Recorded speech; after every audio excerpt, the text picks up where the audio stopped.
New York, January 1959. Scene of the most daring sleep deprivation experiment ever attempted. Disc jockey Peter Tripp decided to raise money for charity by staying awake for 200 hours, 8 days and nights. If successful, it was to be the longest period of uninterrupted wakefulness ever recorded. I don't think anyone thought Peter Tripp was going to stay awake more than 2 or 3 days. Have you ever tried to stay awake before an exam for one night? It kills you. Well, 8 days is impossible. Oh, pardon me. In 1953, Jolly West had been a young psychiatrist working at a U.S. Air Force base in Texas.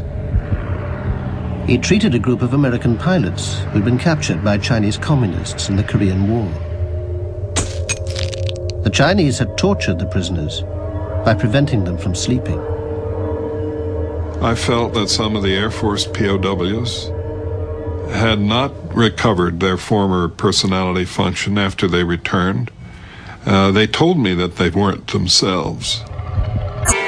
On January 20th, 1959, Tripp launched his attempt to break the world record for sleeplessness. To maximize publicity for the March of Dimes charity, he broadcast his show from a studio in the middle of Times Square. He was a very cheerful, upbeat guy, and that's what we observed at the very beginning. He called himself Mother's little curly-head boy. And away he went.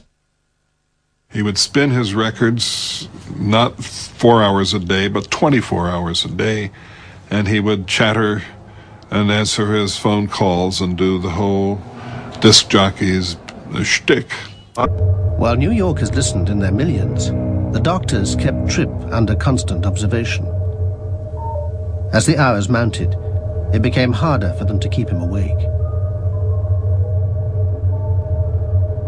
When studies of sleep deprivation are done, I always wonder what measures they took to keep the person awake.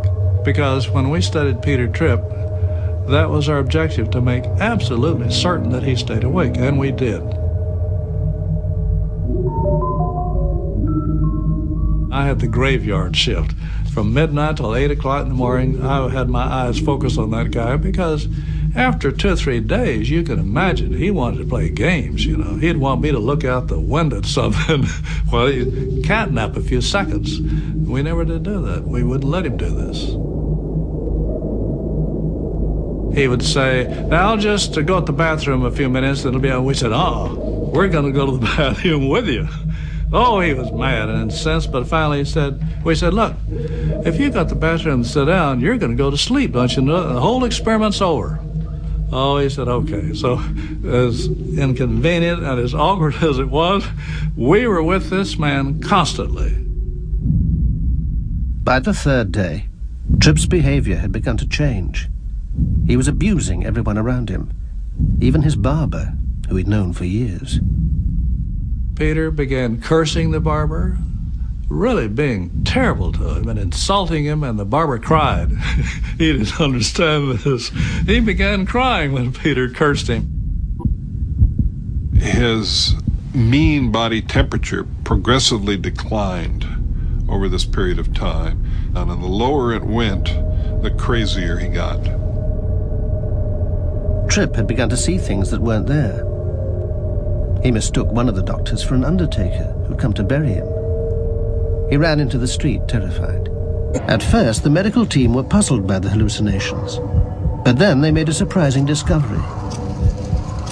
When we sleep, we enter a period of REM sleep every 90 minutes. It's during this stage that we dream. Tripp's brainwaves showed that although he was awake, the hallucinations were shadowing the 90-minute cycle of dream sleep. There was a 90-minute cycle of relative confusion and relative clarity that would ebb and flow.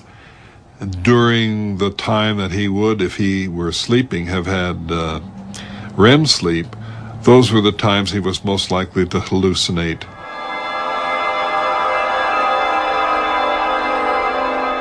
It was as though he were having dreams some of them with even a nightmarish quality, even though he was awake. He began seeing spiders in his shoes, and he talked about them, was fearful of this. He actually could see these spiders in his shoes. He'd take off his shoes and look inside them and say, those are spiders. See those spiders in there? If you're seeing and hearing things that aren't there while you're awake, you're mad. If you're asleep, you're normal and having a dream. So it's the question of whether you're awake or asleep that makes the difference. And in his case, since he wasn't allowed to sleep, it's as though his normal dreaming pattern began to show itself. As the 200-hour goal approached, West and Cornelison became increasingly concerned. On the very last night, he was so far out of it that we were hard-pressed to keep from calling an end to the whole thing. But by that time, we were ourselves pulling for him to make it to the end. And we thought that, hey, we're psychiatrists and physicians. We'll keep this guy going and on his feet, even though he's crazy as a loon.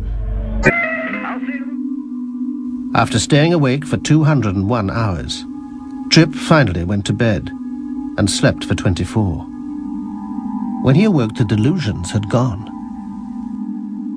At first, he felt that he was unaffected, that he was back to normal, perfectly normal again.